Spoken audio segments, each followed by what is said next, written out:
ओम श्री गणेशाय नमः। वक्रतुंड महाकाय सूर्यकोटि संप्रभा निर्विघ्नं कुरु मे देव सर्वकार्येषु सर्वदा। वक्रतुंड महाकाय सूर्यकोटि संप्रभा निर्विघ्नं कुरु मे देव सर्वकार्येषु सर्वदा। रघुपति राघव राजा राम पतित पावन सीताराम। रघुपति राघव राजा राम पतित पावन सीताराम। सुंदर विग्रह मेघ श्याम गंगा तुलसी शालिग्राम। भद्रग्रेश्वर सीताराम भगत जनप्रिय सीताराम। जानकी रमन सीताराम जय जय राघव सीताराम। रघुपति राघव राजा राम पतित पावन सीताराम।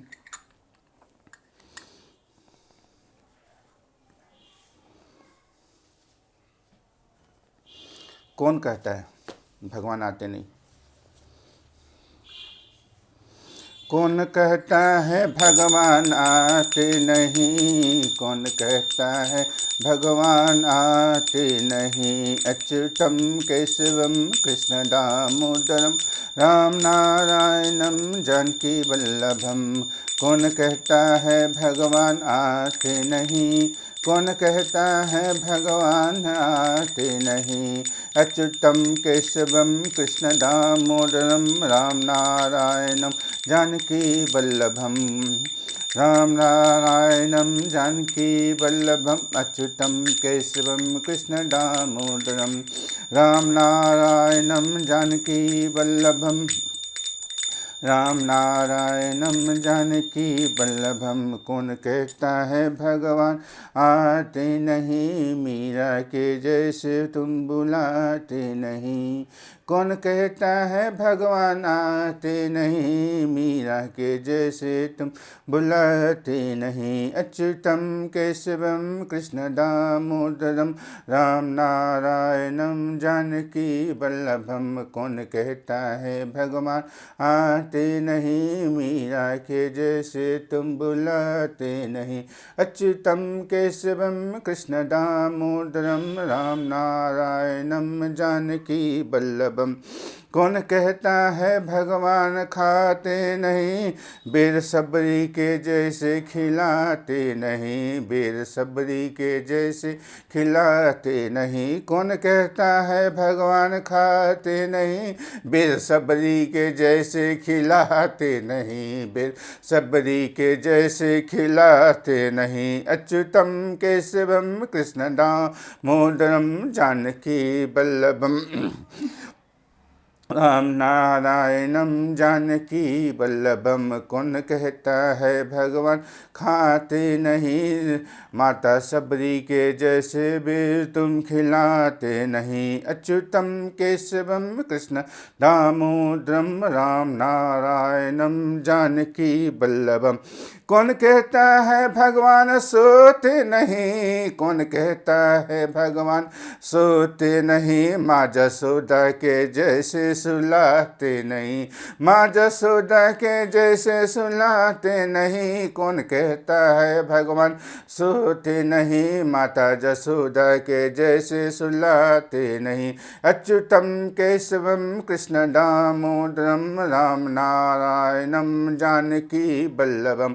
अच्युतम केशवम कृष्ण दामोदरम राम नारायणम जानकी वल्लभम। अच्युतम केशवम कृष्ण दामोदरम राम नारायणम जानकी वल्लभम। कौन कहता है भगवान सोते नहीं? माता जसोदा के जैसे सुलाते नहीं। अच्युतम केशवम कृष्ण दामोदरम राम नारायणम जानकी वल्लभम। कौन कहता है भगवान नाचते नहीं, तुम मीरा के जैसे नचाते नहीं, गोपी के जैसे तुम नचाते नहीं। कौन कहता है भगवान नाचते नहीं, तुम गोपी के जैसे नचाते नहीं, तुम गोपी के जैसे नचाते नहीं, तुम गोपी के जैसे नचाते नहीं। कौन कहता है भगवान नाचते नहीं, तुम गोपी के जैसे नचाते नहीं। अच्युतम केशवम कृष्ण दामोदरम राम नारायणम जानकी वल्लभम राम नारायणम जानकी वल्लभम राम नारायणम जानकी वल्लभम। कौन कहता है भगवान नाचते नहीं, तुम गोपी के जैसे नचाते नहीं, तुम गोपी के जैसे नचाते नहीं, तुम गोपी के जैसे नचाते नहीं, तुम गोपी के जैसे नचाते नहीं, तुम गोपी के जैसे नचाते नहीं। अच्युतम केशवम कृष्ण दामोदरम राम नारायणम जानकी वल्लभम। अच्युतम केशवम कृष्ण दामोदरम राम नारायणम जानकी वल्लभम। कौन कहता है भगवान आते नहीं, अच्युतम केशवम कृष्ण दामोदरम राम नारायणम जानकी वल्लभम। कौन कहता है भगवान आते नहीं, मीरा के जैसे तुम बुलाते नहीं, मीरा के जैसे तुम बुलाते नहीं, मीरा के जैसे तुम बुलाते नहीं, मीरा के जैसे तुम बुलाते नहीं। अच्युतम केशवम कृष्ण दामोदरम राम नारायणम जानकी वल्लभम, राम नारायणम जानकी वल्लभम, राम नारायणम जानकी वल्लभम। कौन कहता है भगवान खाते नहीं, माता सबरी के जैसे तुम बेर खिलाते नहीं, माता सबरी के जैसे तुम बेर खिलाते नहीं, माता सबरी के जैसे तुम बेर खिलाते नहीं। अच्युतम केशवम कृष्ण दामोदरम राम नारायणम जानकी वल्लभम, राम नारायणम जानकी वल्लभम, राम नारायणम जानकी वल्लभम। कौन कहता है भगवान सोते नहीं, माता जसोदा के तरह तुम सुलाते नहीं, माता जसोदा के तरह तुम सुलाते नहीं। अच्युतम केशवम कृष्ण दामोदरम राम नारायणम जानकी वल्लभम, राम नारायणम जानकी वल्लभम, राम नारायणम जानकी वल्लभम, राम नारायणम जानकी वल्लभम। कौन कहता है भगवान नाचते नहीं, कौन कहता है भगवान नाचते नहीं, कौन कहता है भगवान नाचते नहीं, गोपी के जैसे तुम नचाते नहीं, गोपी के जैसे तुम नचाते नहीं, गोपी के जैसे तुम नचाते नहीं, गोपी के जैसे तुम नचाते नहीं। अच्युतम केशवम कृष्ण दामोदरम राम नारायणम जानकी वल्लभम, अच्युतम केशवम कृष्ण दामोदरम राम नारायणम जानकी वल्लभम, अच्युतम केशवम कृष्ण दामोदरम राम नारायणम जानकी वल्लभम, अच्युतम केशवम कृष्ण दामोदरम राम नारायणम जानकी वल्लभम, अच्युतम केशवम कृष्ण दामोदरम राम नारायणम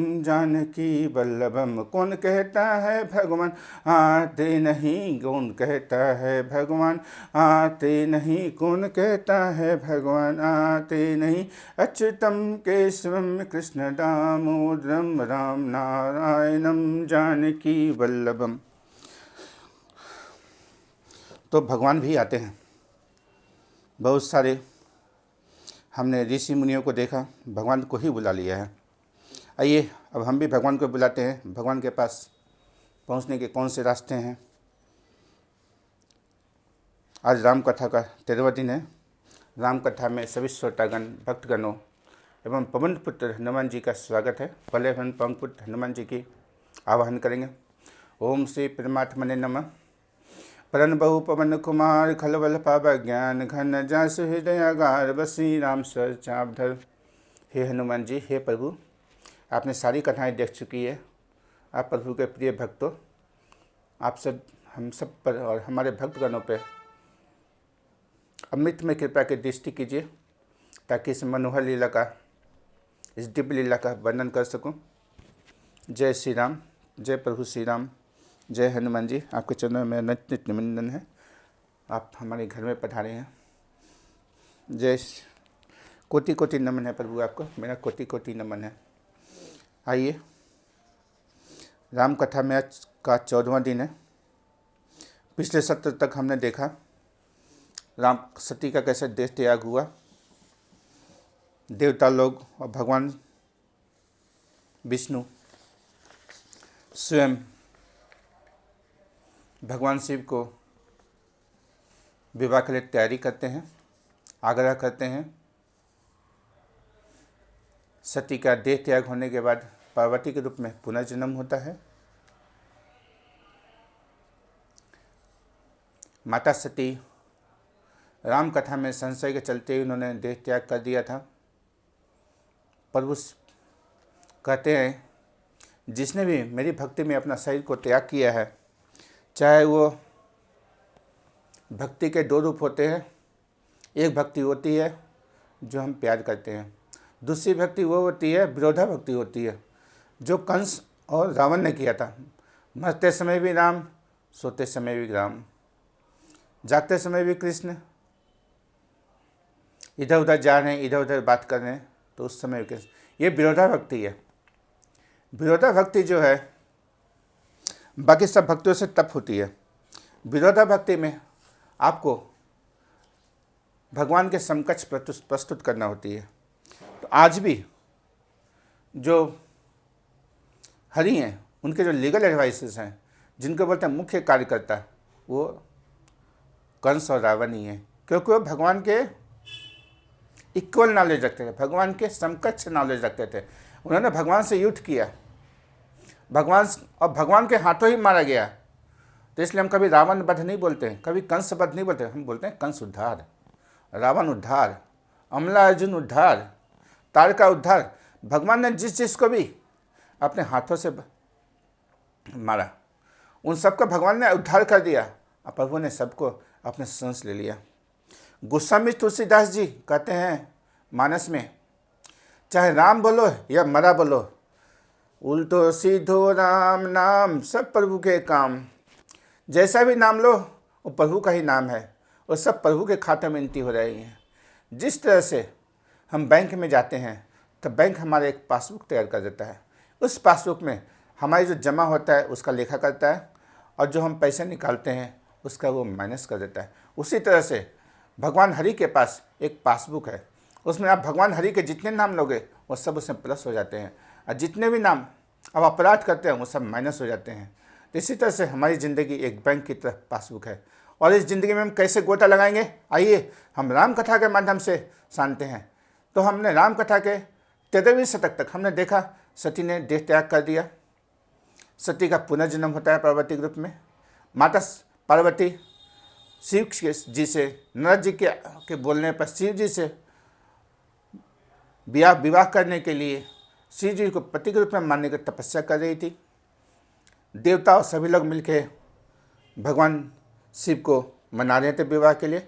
शिव और पार्वती का विवाह होता है, जहाँ भगवान विष्णु स्वयं पधारते हैं और कहते हैं, कपूर गौरम करुणावतारम संसार सारम भुजगेन्द्रहारम सदा वसंतम हृदयारविंदे भवम भवानी सहितम नमामि।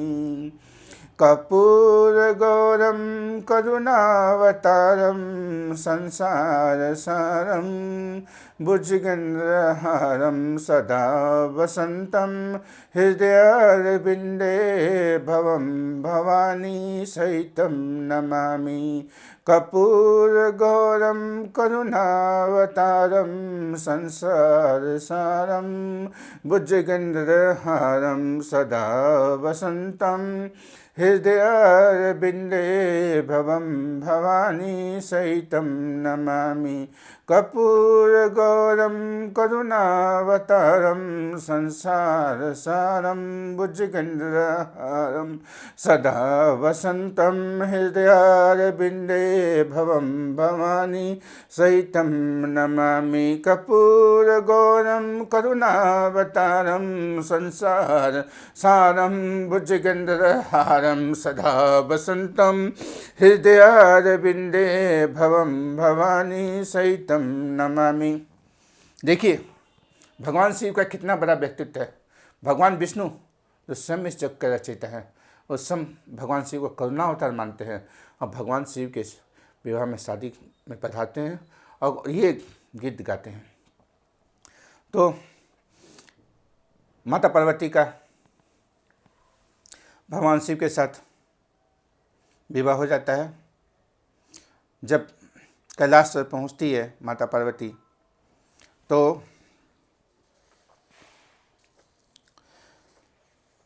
भगवान शिव से एक दिन प्रश्न पूछती है कि भगवान राम कौन है। इस प्रश्न के उत्तर में भगवान शिव क्या कहते हैं माता पार्वती का, धन्य धन्य गिरिराज कुमारी तुम समान नहीं को उपकारी।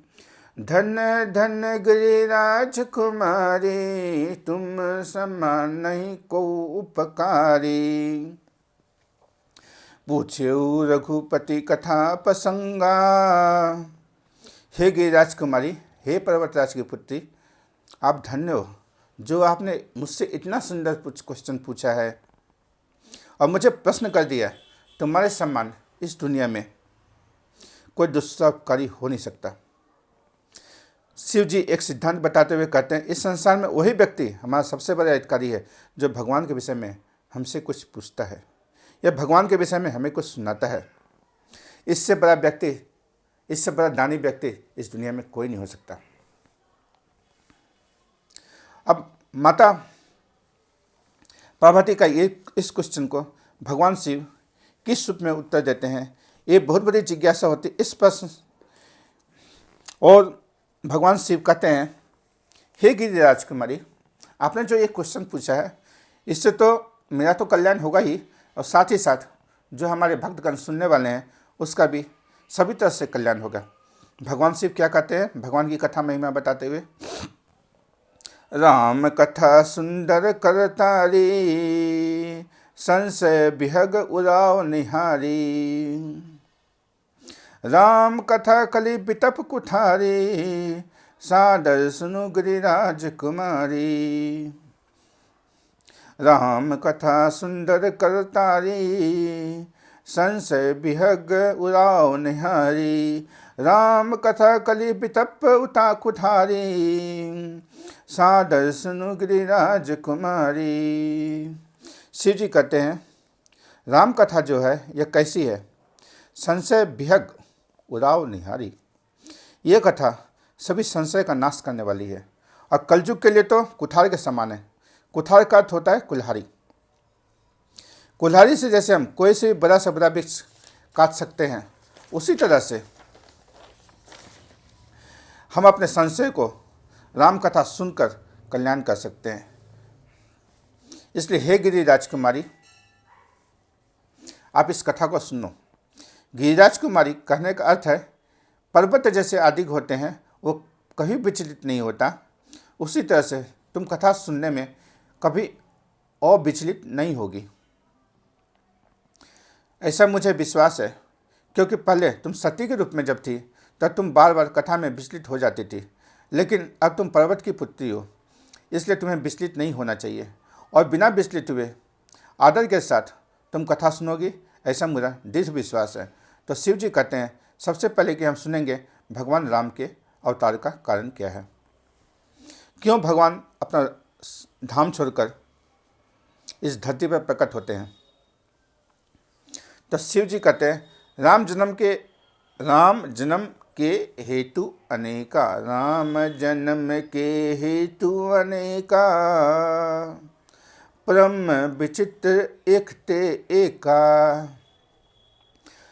राम जन्म के हेतु अनेका, परम विचित्र एक ते एका। भगवान राम के जन्म लेने के अनेक कारण हैं और इस कारण के पीछे ऐसी कथा है जो एक से एक विचित्र कथा है। क्योंकि भगवान आते हैं तो इस कारणों को हम समझेंगे, क्यों भगवान इस अपने धाम को छोड़कर इस धरती पर प्रकट होते हैं। रामचरितमानस के आधार पर मानस में गोस्वामी जी ने केवल 5 कारण बताए हैं भगवान राम के जन्म लेने के। यूँ तो भगवान राम के प्रभु के अवतार के बहुत सारे कारण हो सकते हैं, पर हम मानस के आधार पर जो गोस्वामी तुलसीदास रचित जो रामचरितमानस है उसमें सिर्फ 5 ही कारण बताए गए हैं। सबसे पहला कारण आता है द्वारपाल जो थे, जो हरि के प्रिय थे। उसके विषय में गोस्वामी तुलसीदास जी क्या लिखते हैं। द्वारपाल हरि के प्रिय दो, जय अरु विजय जान सबको। द्वारपाल हरि के प्रिय दो, हरि के 2 प्रिय द्वारपाल थे। जय अरु विजय जान सबको, जय और विजय इसे सभी जानते हैं। बैकुंठ में भगवान के 2 पार्षद हैं जिनका नाम है जय और विजय। पूर्वादिक में जब शंकादिक बैकुंठ में भगवान का दर्शन करने गए तब उन्होंने शंकादिक को बैकुंठ में जाने से रोक दिया और इसी अपराध के कारण वहाँ से उनको श्राप प्राप्त हुआ और दोनों पृथ्वी पर असुर के रूप में प्रकट हुए। यही जय और विजय सबसे पहले हिरण्यकश्यपु और हिरण्याक्ष के रूप में प्रकट हुए, उसके बाद रावण और कुंभकर्ण के रूप में प्रकट हुए और तीसरी बार शिशुपाल और दंतवक्र के रूप में प्रकट हुए। कथा में समझने लायक बात यह है कि जब ये रावण और कुंभकर्ण बनकर आए तब इनका उद्धार करने के लिए भगवान राम अवतार के रूप में प्रकट हुए। राम अवतार का यह एक कारण है, पर एक बात यहाँ पर यह समझने लायक है भक्तों की, भगवान राम का अवतार तो त्रेता युग में होता है। वो राम जो युगावतार के रूप में आते हैं वो हर एक त्रेता युग में प्रकट होते हैं, लेकिन जो कल्प अवतार राम है वो केवल ब्रह्मा जी की एक दिन केवल एक बार प्रकट होते हैं। जैसे भगवान श्री कृष्ण ब्रह्मा के केवल एक दिन आते हैं, उसी तरह भगवान राम त्रेता युग में केवल एक ही बार आते हैं। लेकिन यहाँ पर समझने वाली बात यह है वो कौन से त्रेता युग है। वो जो कल्प अवतार है, जो भगवान राम जो ब्रह्मा जी के एक दिन में जो 7वें मनवंतर हैं, 7वें मनवंतर कौन है? मनु महाराज है। मनु महाराज का नाम था वैवस्वत मनु। उस वैवस्वत मनु की 24वीं चतुर्युगी के त्रेता युग में जो राम आते हैं वो कल्प अवतार हैं और बाकी सब त्रेता युग में युगा अवतार राम प्रकट होते हैं। तो हर बार भगवान राम के अवतार लाने का कोई ना कोई प्रयोजन होता है। जैसे इस प्रथम कारण में है कि जय और विजय का यहाँ पर आना और उनको मारने के लिए भगवान राम का प्रकट होना। दूसरी बार हम इसी कथा को सुनना चाहेंगे कि जय और विजय का यहाँ पे आना, कभी कभी हम लोग ऐसा समझ लेते हैं कि वहाँ से उनका पतन हुआ है। बैकुंठ उसका नाम ही है। बैकुंठ का मतलब क्या होता है? बै मैंने नहीं, बैकुंठ का मतलब होता है, बैकुंठ शब्द जो है 2 शब्द, बैकुंठ शब्द का अगर हम संधि विच्छेद करें तो बैकुंठ शब्द 2 शब्दों से मिलकर बना है, बै और जो कुंठ। बै मीन्स नहीं और कुंठ मीन्स जहाँ पर बुद्धि कभी कुंठित नहीं होती, यानी जहाँ पर बुद्धि का कभी नाश नहीं होता है, वो है बैकुंठ। तो शंकादिक का अपराध कैसे हो गया? तो भागवत में सुखदेव गोस्वामी जी स्पष्ट करते हैं यह सिर्फ भगवान की इच्छा थी। तो बैकुंठ का मतलब सबसे पहले हम ये जान लिए कि बैकुंठ वह जगह है जहाँ बुद्धि का कभी नाश नहीं होता है। बैकुंठ वह जगह है जो भगवान का सर्वोत्तम धाम है। बैकुंठ वह जगह है जो भगवान किसी को भी अपना धाम देने से जल्दी नहीं देते, उसके लिए बहुत सारे क्राइटेरिया हैं, बहुत सारे कानून हैं, उसके बाद आपको बैकुंठ का वास मिलता है। बैकुंठ का वास इस जगह पे वृंदावन है। बैकुंठ का वास उसके बाद जब हम समाधि रूपी करते हैं, जब हम अपने धाम को जाते हैं, वहाँ प्रभु के खातों में लेखा जोखा का पर जो हमें धाम मिलता है, अगर हमारी लेखा जोखा का बहुत ही उच्च कोटि का होता है तो हमें वैकुंठ का वास मिलता है। पर वैकुंठ के वास पाने के लिए, भगवान की कृपा उच्चतम रूप से प्राप्त करने के लिए बहुत सारे इफ एंड बट्स हैं, तो हमें बहुत सारे अपराधों से बचना पड़ता है। उन सब अपराधों का मनन कीर्तन श्रवण हम इस राम कथा के जरिए करेंगे। तो हमारे साथ पूरी राम कथा इस धारावाहिक की अराउंड 200 कड़ियाँ चलेगी।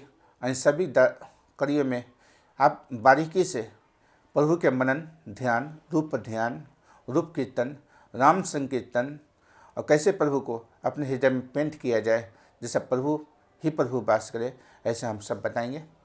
तो आइए हम सुनते हैं कि जय और विजय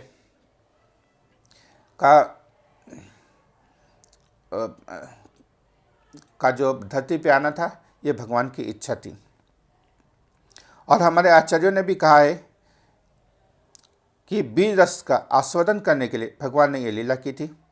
यह भगवान राम के अवतार लेने का एक कारण का है। तो दूसरा कारण बताते हुए गोस्वामी तुलसीदास कहते हैं, भगवान के धाम गोलोक वृंदावन में भगवान की एक सखा है जिसका नाम है श्री राम। श्री राम जो नित्य सख लीला में राधा रानी के भाई भी माने जाते हैं। एक बार गोलोक में यह हुआ कि भगवान की जो 4 नित्य प्रेयसी है, नित्य प्रेयसी कौन कौन सी है? श्रीमती राधा रानी, चंद्रावली, यमुना जी और गिरिजा। ये भगवान की 4 प्रेयसी है। भगवान गिरिजा के साथ चुप चुप कर गोलोक में विहार कर रहे थे, एक समय की बात है। लेकिन राधा रानी ने भगवान और गिरिजा को रंगे हाथ एक बार पकड़ लिया। राधा रानी ने गिरिजा को श्राप दे दिया कि तुम नदी के रूप में परिणित हो जाओ। जब ये गिरिजा नदी के रूप में परिणित हो गई, इसी गिरिजा को हम तारण समुद्र के नाम से जानते हैं। यही गिरिजा नदी का दूसरा नाम है तारण समुद्र। तब श्री राम सखा ने राधा रानी से कहा कि आपने ये योग्य नहीं किया है। गिरिजा भी भगवान की नित्य प्रेयसी है।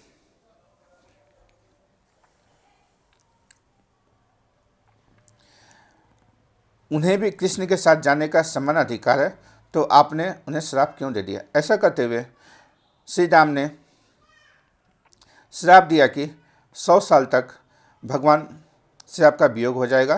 तब राधा रानी ने श्राप दिया कि गोलोक में रहते हुए भी तुम असुरों के जैसा कार्य करते रहोगे। हम समझ सकते हैं कि गोलोक वृंदावन में ऐसा क्यों हुआ, क्योंकि भगवान की ये इच्छा थी इन सबको इस धाम से नीचे भेजा जाए। ये भगवान की इच्छा थी, ये भगवान की लीला के लिए इन सबको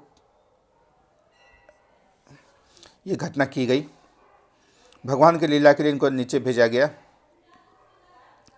तो उसमें क्या है, जो श्री राम सखा है वह जालंधर के रूप में इस धरती पर प्रकट हो गए।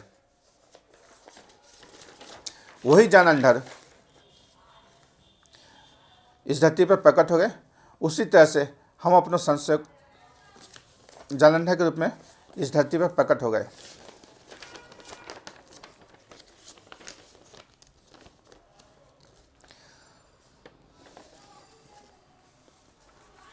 राधा रानी के ग्रुप में एक सखा है, एक महत्वपूर्ण सखा है जो है वृंदा, जिसे हम तुलसी महारानी भी कहते हैं, जो भक्ति की महारानी है। वृंदा भी शाप के कारण इस धरती पर प्रकट हो गई। ये राधा रानी के ग्रुप की एक सखी है। तो ये वृंदा और जालंधर का विवाह संपन्न हो गया। वृंदा जो है सती पतिव्रता स्त्री थी, जिसके कारण जालंधर को कोई मार नहीं सकता था। जालंधर के पास ऐसा वरदान था, जब वृंदा का सतीत्व खंडित हो जाए और उसी समय कोई जालंधर का वध करे तो उसे मारा जा सकता है। तो जालंधर जब असुर बनकर यहाँ पर आए तो भगवान शिव और विष्णु ने मिलकर एक प्लान तैयार किया, एक योजना बनाई कि जालंधर नाम का जो असुर है हम कैसे मारेंगे। ये सब भगवान विष्णु और भगवान शिव की बैठक होती है, प्लान तैयार की जाती है। भगवान शिव ने और विष्णु के साथ मिलकर प्लान तैयार किया भगवान विष्णु ने जलंधर का रूप बनाकर बिंदा का सतीत्व खंडित किया। उसी समय शिव जी ने जलंधर का वध कर दिया। और जलंधर के वध करने के कारण बिंदा को जब यह पता चला तब भगवान को बिंदा ने श्राप दे दिया और भगवान शालिग्राम के रूप में परिणित हो गए और बिंदा तुलसी महारानी के रूप में परिणित हो गई।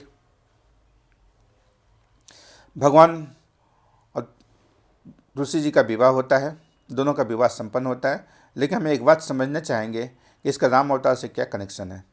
भगवान राम के अवतार में यह जो जालंधर है वही मरने के बाद उस कल्प में जालंधर ही रावण के रूप में प्रकट हो गया, इसलिए इसको राम कथा में जोड़ा गया। तब वह जालंधर रूपी रावण को मारने के लिए भगवान राम उसी कल्प में प्रकट हुए। यह दूसरा कारण भगवान शिव ने बताया। ये सारी घटनाएं जो मैं बता रहा हूँ ये भगवान शिव माता पार्वती को सुना रहे हैं। यही कथा याज्ञवल्क्य मुनि भरद्वाज मुनि को प्रयाग में सुना रहे हैं और यही कथा आज भक्तों मैं आप लोगों को सुना रहा हूँ। और तीसरा कारण भगवान शिव ने ये बताया जो बहुत सी रहस्यप्रद है।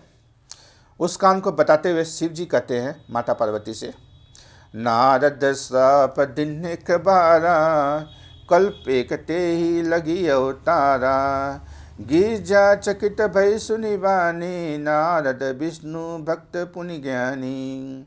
शिव जी ने कहा, नारद श्राप दिन एक बारा, एक बार नारद जी ने श्राप दे दिया। कल्प एक ते ही लगी अवतारा, ये बात जब पार्वती जी ने भगवान शिव से सुनी तो पार्वती जी चकित हो गई। अरे मेरे गुरु महाराज ये कैसे कथा सुना रहे हैं, क्योंकि पार्वती के शरीर में नारद मुनि जी उनके गुरु थे। तो पार्वती जी ने कहा, नारद तो विष्णु भक्त है, अब विष्णु भक्त होकर भगवान को ये श्राप कैसे दे सकता है। तब शिव जी कहते हैं,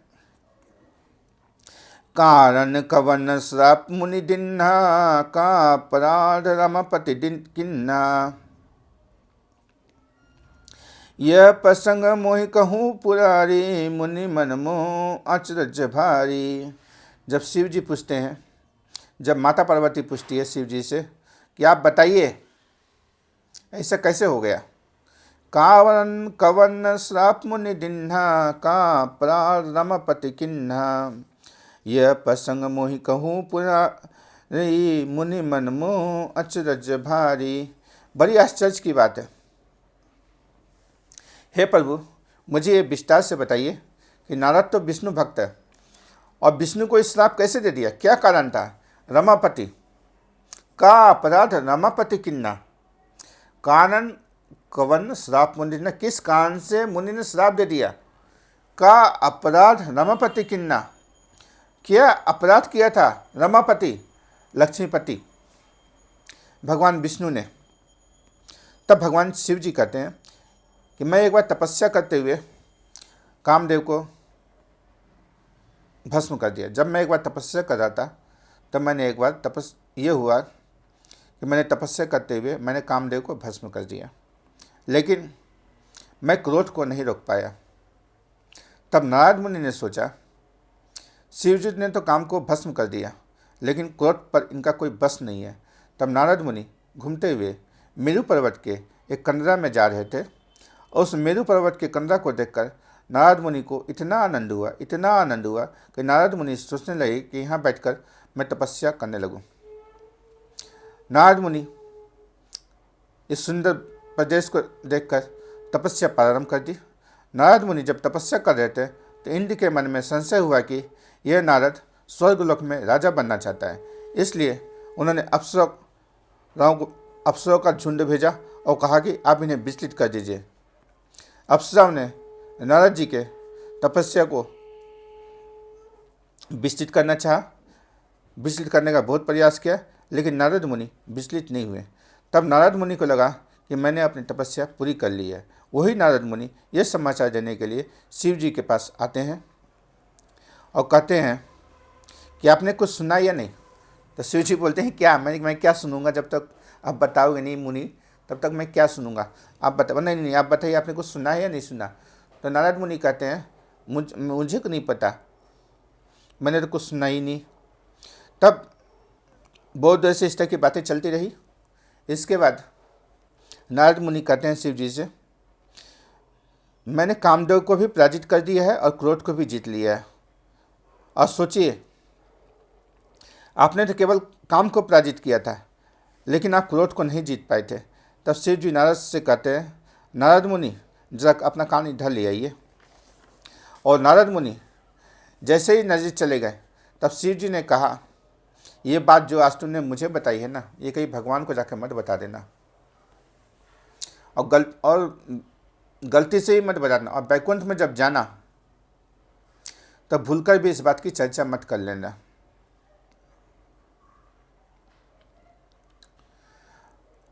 और अगर ये बात निकल भी जाई, तो मैंने ये मत बोलना कि मैंने काम और क्रोध दोनों को मैंने जीत लिया है। जब ये बात शिव जी ने नारद मुनि को बताया, तो नारद मुनि के पेट में बात पची नहीं, और वो वहाँ से सीधे कैलाश चले गए।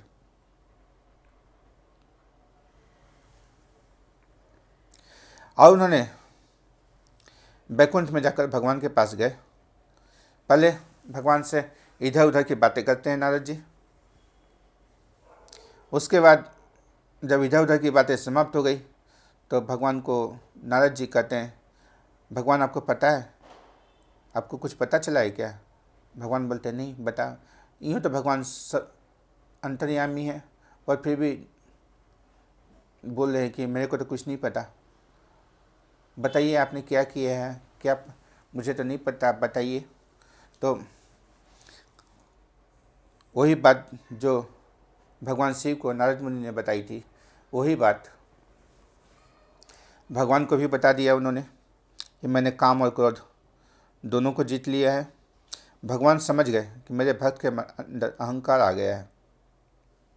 अपने भक्तों को अहंकार आ जाए, ये भगवान कभी सह नहीं सकते हैं। नारद मुनि को कहा भगवान ने, तो ठीक है, ये बहुत ही अच्छी बात है, आपने काम और क्रोध दोनों पर विजय प्राप्त कर ली है, आप साधना में इतने आगे बढ़ चुके हैं। तो नारद मुनि वहाँ से भगवान से विदा लेकर बैकुंठ से जा रहे थे। रास्ते में भगवान ने अपनी योग माया से एक बहुत ही सुंदर नगर बसा दिया। उस नगर में सारे प्रजा खुशी थे। एक राजा था, एक स्त्री थी, और उनकी एक कन्या थी। नगर बड़ा ही सुंदर था। एक राजा था, उसकी एक रानी थी, और उनकी एक सुंदर कन्या थी। और नगर बड़ा ही खुशहाल था, बहुत सुंदर बसा हुआ था, प्रजा सारी सुखी थे। तो नारद जी उस सुंदर नगर को देखकर वहीं रुक जाते हैं।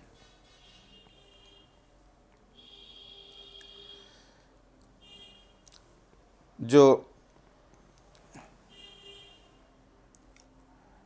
नारद मुनि जो है वहाँ ज्योतिष बनकर राजा के दरबार में जाते हैं। जो राजा की जो कन्या थी, उसका नाम था मिस वर्ल्ड। आप लोग ये सोचेंगे कि त्रेता युग में मिस वर्ल्ड कहाँ से आया? तो हाँ भक्तगण, मिस वर्ल्ड ही कहते हैं इसको। हम इंग्लिश में बोले, मानस में इसका वर्णन, रामायण में इनका वर्णन विश्व सुंदरी के रूप में हुआ है, वही मिस वर्ल्ड हुआ। तो राजा के पास जाते हैं। राजा उनसे पूछता है कि आप इस पुत्री को देखकर बताइए कि इनका विवाह कब होगा।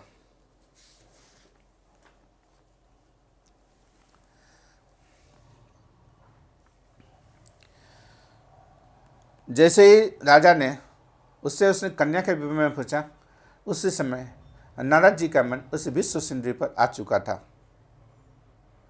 देखिए, ब्रह्मचर्यों के सम्राट हैं नारद जी, ब्रह्मचर्यों के सम्राट माने जाते हैं, फिर भी एक स्त्री के देखकर उसका मन उसमें रम गया। तो उस राजा ने कहा कि हे भगवान, आप मेरी इस पुत्री का भविष्य देखकर मुझे बताइए, इसका विवाह किसके साथ होगा। नारद जी ने कहा, 2 दिन के बाद ही इसका स्वयंवर है, और आप मुझसे पूछ रहे हैं कि इसका विवाह किसके साथ होगा। जो विश्व के जो सबसे सुंदर व्यक्ति हैं, उसके साथ इसकी शादी हो जाएगी।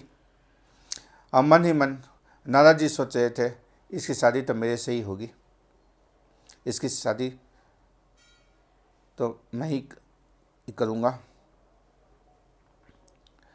और वहाँ से नारद मुनि सीधा बैकुंठ आ गए। बैकुंठ में जाकर नारद मुनि भगवान से पूछते हैं, हे भगवान, वहाँ भी जाके इधर उधर की बातें करते हैं। और जब रहा नहीं गया, भगवान बोलते हैं, हे भगवान, आप मुझे 4-5 दिन के लिए अपना जो ये सुंदर रूप है आप मुझे उधार के रूप में दे दीजिए। भगवान तो अंतर्यामी है, भगवान सारी कहानी पता थी। भगवान ने फिर भी पूछा, चलो कोई बात नहीं, जिस चीज़ में तुम्हारा कल्याण हो हम वही कर देंगे। ये सुनकर नारद मुनि वहाँ से सीधा स्वयंवर में आए और स्वयंवर में आके जो स्वयंवर की जो पहली सीट होती है उस पर बैठ गए। और जहाँ पर नारद मुनि बैठे थे स्वयंवर में पहली सीट पर, उसके पास शिव जी के 2 गण बैठे हुए थे। पहली सीट पर भी इसलिए बैठ गए कि जैसे ही विश्व सुंदरी आएगी उनको पैदल नहीं चलना पड़ेगा और मैं विश्व का सबसे सुंदर व्यक्ति हूँ, तो जो स्वयंवर का जो हार है वो मुझे ही पहनाएगी, इसलिए वो चालाकी करके पहले सीट पर बैठ गए। जब विश्व सुंदरी आती है तो अपने सखा से कहती है कि इस बंदर को इस सभा में किसने लाया। भगवान ने नारद को बंदर का मुख दे दिया था और दोनों जो शिव जी के गण हैं वो इतना हंस रहे थे कि मुंह पर उन्होंने ताला बंद कर लिया। खुलकर तो हंस नहीं सकते थे, इसलिए मुंह को उन्होंने इस तरह से ढक लिया। तो विश्व संधि, तो वहाँ से जाने से विश्व सुंदरी को नारद जी के पास से जाने की तो बात छोड़िए, उस तब देखा भी नहीं। और उसी कन्या ने स्वयंवर में एक सुंदर व्यक्ति को अपना हार पहना दिया। तो नारद जी ने सोचा कि मैंने तो भगवान से सुंदर रूप मांगा था और इन्होंने वरमाला मुझे क्यों नहीं डाली, इसने दूसरे व्यक्ति को क्या पहना दिया। तो शिव जी के गण खुलकर हंसने लगे और कहने लगे, पहले तुम अपने मुख को, नारद जी, हे मुनि वत्स, आप अपने मुख को जाकर पानी में देखिए, आपको कैसे माला पहना देगी। तो नारद जी ने जैसे ही अपने मुख को पानी में देखा तो देखते हैं कि भगवान ने उन्हें बंदर का रूप दे दिया। अब नारद मुनि को इतना क्रोध आया कि वहाँ से सीधे वो बैकुंठ जा रहे थे। जब वो बैकुंठ जा ही रहे थे तो रास्ते में क्या देखते हैं, भगवान, माता लक्ष्मी और जो विश्व सुंदरी है, तीनों उसी रास्ता से जा रहे हैं। रावण के क्रोध का ठिकाना नहीं रहा, नारद मुनि के क्रोध का ठिकाना नहीं रहा। और नारद मुनि जो है भगवान से कहने लगे, आप मेरा सुख दुख देख नहीं सकते, आपके अंदर कपट जो खुद फुट कर भरा हुआ है, कुट कर भरा हुआ है। समुद्र मंथन के समय भी आपने यही काम किया, शिव जी को विष दे दी, आपने अमृतपान कर लिया, यहाँ तक कि स्वर्ण तक मणि भी ले लिया। अच्छी चीज़ आप खुद ले लेते हो और जहर निकला तो शिव जी को दे दिया। किसने आपको भगवान बना दिया? और शिव जी को तो आपने पागल ही कर दिया था, मोहनी रूप में और देवताओं को भी प्रेरणा करके विष पिला दिया। आपसे बड़ा कपटी इस ब्रह्मांड में कोई नहीं हो सकता है। और आपने क्या किया, असुरों को मदिरा पिला दिया और शिव जी को विष, लक्ष्मी को अपने साथ ले गए। समुद्र में मेहनत कर कोई और करे, कोई अच्छी चीज नहीं तो आप ले जाओ, कोई दूसरी हो तो कोई और ले जाए, आप यही करते हो। आप अच्छे को बुरा और बुरे को अच्छा, आपके हृदय में सुख दुख तो कुछ है ही नहीं। सबके साथ छल करते करते रहते हो, निडर हो चुके हो आप, क्योंकि आपके अंदर कोई कंट्रोलर तो है नहीं, आप ही सबसे महान हो, आपको कोई बोल तो सकता नहीं है। आपके मन में हमेशा उत्साह ही छाया रहता है, अब शुभ काम आप करते रहते हो, अशुभ आपका सब जो शुभ कर्म होता है सब कुछ आपका होता है, जो अशुभ है जो आपका कुछ बिगाड़ नहीं सकता, और आज तक आपको कोई ऐसा आदमी नहीं मिला जो आपको सीधा कर सके, लेकिन प्रभु आप भूल चुके हो। आज आज आपका पाला नारद से पड़ा है। अब देखिए मैं आपको कैसे सीधा करता हूँ। और ऐसे गुस्से में नारद जी बोल गए भगवान के सामने, और तब कहते हैं भगवान को कि इस बार आप गलत जगह भेज चुके हो, इस बार आपको किसी ने गलत एड्रेस दे दिया है, नारद आपको छोड़ेगा नहीं, इस बार पाला आपको नारद से पड़ा है। और भगवान को नारद मुनि ने श्राप दे दिया। बचे हु मुहि जब निज धरि धेरा, सोई तनु तरहु सांप मम देहा। तो बचे हु मुहि जब निज धरि देहा, सोई तनु तरहु सांप मम देहा। तो जिस शरीर से आपने मुझे ढका है, मैंने जो शरीर जो आपने प्रभु बंदर के रूप में मुझे दिया है, वही बंदर शरीर आपको सहायता लेनी पड़ेगी। जब कब? जब आपको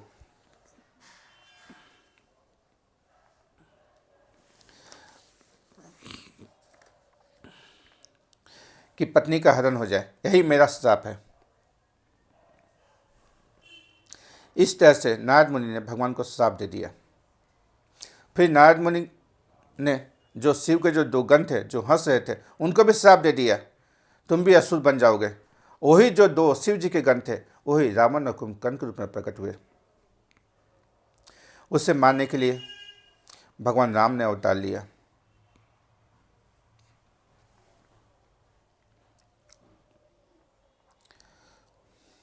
जब भगवान राम चित्रकूट में थे तो नारद मुनि ने नाम से पूछा। नारद मुनि जब भगवान से पूछ रहे थे तो उस समय कोई देख नहीं रहा था और किसी को पता भी नहीं चल रहा था कि हे प्रभु, आपने मुझे उस समय शादी मेरी क्यों नहीं होने दी, आप मुझे क्यों बंदर का मुख दे दिया, क्यों बंदर बना दिया। तो भगवान कहते हैं नारद देखो, मैंने शादी की तो जंगल जंगल भटक रहा है, मैंने तुमको एक बार बंदर बनाया लेकिन आजीवन बंदर बनने से बच गए, इसलिए मैंने तुम्हारी शादी नहीं होने दी। भगवान अपने भक्तों का हमेशा भला चाहते हैं। और वही जो शिव जी के दो गण थे रावण और कुंभकर्ण के रूप प्रकट हुए, और ये था भगवान के प्रकट का तीसरा कारण। चौथा कारण बताते हुए कहते हैं मनु महाराज और शत्रुपा की तपस्या। मनु महाराज और शत्रुपा जी की तपस्या। मनु महाराज और शत्रुपा जी भगवान को अपने रूप में प्रकट, भगवान को अपने पुत्र के रूप में प्रकट होने के लिए आह्वान कर रहे थे। तो भगवान अपने भक्तों की सारी बातें मान लेते हैं। मनु महाराज का ये पक्का शर्त था, उन्होंने हृदय में दृढ़ विश्वास कर रखा था और बोल रहे थे कि मनु महाराज जी, हे प्रभु, आपको मैं राम रूप में देखना चाहता हूँ।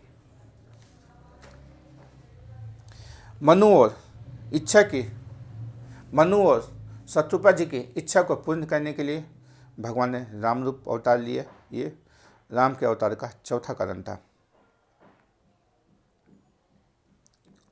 क्योंकि भगवान ने वचन दे दिया था। यही मनु और शत्रुपा राम अवतार के समय में राजा दशरथ और कौशल्या के रूप में परिणित होते हैं। ये चौथा कारण है। अब पांचवा कारण बताते हुए भगवान शिव कहते हैं कि एक समय एक राजा था जिसका नाम था प्रताप भानु।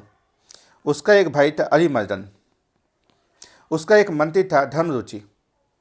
ये जो प्रताप भानु राजा है, ये अपना नाम बनाने की इच्छा रखता था, बहुत ही बड़ा सब जगह मेरा नाम हो, इस तरह से वो अपना एक उसके मन में इच्छा थी। उसने बहुत सारे राजाओं को हरा चुका था। उसमें से एक राजा जो हार चुका था, उसने छल करके प्रताप भानु के साथ ऋषि मुनियों को मांस का आहार भोजन में परोस दिया। जैसे ही उसने मांस का आहार भोजन के रूप में परोस किया तो ऋषि मुनियों ने उसे राजा को श्राप दे दिया, जिससे राजा का पूरा परिवार राक्षस रूप में परिवर्तित हो गया। यही प्रताप भानु पिछले त्रेता युग में जो रावण बना था, पिस्टल कप में वही राजा प्रताप भानु था और उसका भाई जो था अरिमर्दन वह कुंभकर्ण बना। यही तीनों भाइयों का उद्धार करने के लिए और जो उसका मंत्री जो धर्मरुचि था वह विभीषण बना। तो इन्हीं तीनों भाइयों का उद्धार करने के लिए भगवान राम अवतार लेते हैं। ये पांचवा कारण है। भगवान राम यहाँ क्यों प्रकट होते हैं, लेकिन यहाँ तो कारण भगवान गोस्वामी तुलसीदास ने 5 ही बताया, लेकिन इसका मुख्य कारण क्या है, भगवान यहाँ पर क्यों आते हैं, इस मुख्य कारण की चर्चा हम अगले एपिसोड पर करेंगे। रघुपति राघव राजा राम, पतित पावन सीताराम, सुंदर विग्रह मेघ श्याम, गंगा तुलसी शालिग्राम, भद्रग्रीश्वर सीताराम, भगत जन प्रिय सीताराम, जानकी रमन सीताराम। जय जय राघव सीताराम, जय जय राघव सीताराम, रघुपति राघव राजा राम, पतित पावन सीताराम, रघुपति राघव राजा राम, पतित पावन सीताराम, रघुपति राघव राजा राम, पतित पावन सीताराम, रघुपति राघव राजा राम, पतित पावन सीताराम। श्री राम जय राम जय जय राम, श्री राम जय राम जय जय राम, श्री राम जय राम जय जय राम, श्री राम जय राम जय जय राम, श्री राम जय राम जय जय राम। हरि बोल हरि बोल हरि बोल हरि बोल हरि बोल हरि बोल हरि बोल हरि बोल हरि बोल हरि बोल हरि बोल हरि बोल हरि बोल हरि बोल। जय राधा माधव कुंज बिहारी, जय राधा माधव कुंज बिहारी, जय राधा माधव कुंज बिहारी, जय राधा माधव कुंज बिहारी। जय गोपी जन वल्लभ गिरिवरधारी, जय गोपी जन वल्लभ गिरिवरधारी। हरि बोल हरि बोल हरि बोल हरि बोल हरि बोल हरि बोल हरि बोल हरि बोल। हरे कृष्ण कृष्ण कृष्ण हरे हरे, हरे राम राम राम हरे हरे, हरे कृष्ण कृष्ण कृष्ण हरे हरे, हरे राम राम राम हरे हरे, हरे कृष्ण कृष्ण कृष्ण हरे हरे, हरे राम राम राम हरे हरे, हरे कृष्ण कृष्ण कृष्ण हरे हरे, हरे राम राम राम हरे हरे, हरे कृष्ण कृष्ण कृष्ण हरे हरे, हरे राम राम राम हरे हरे। हरि बोल हरि बोल हरि बोल हरि बोल हरि बोल हरि बोल हरि बोल हरि बोल। निताई गौरंग हरि बोल हरि बोल हरि बोल हरि बोल हरि बोल हरि बोल हरि बोल हरि बोल हरि बोल हरि बोल हरि बोल हरि बोल। निताई गौरंग हरि बोल, प्रभु नित्यानंद गौरंग हरि बोल, प्रभु नित्यानंद गौरंग हरि बोल, हरि बोल हरि बोल हरि बोल हरि बोल हरि बोल हरि बोल हरि बोल हरि बोल हरि बोल बोल हरि बोल हरि बोल।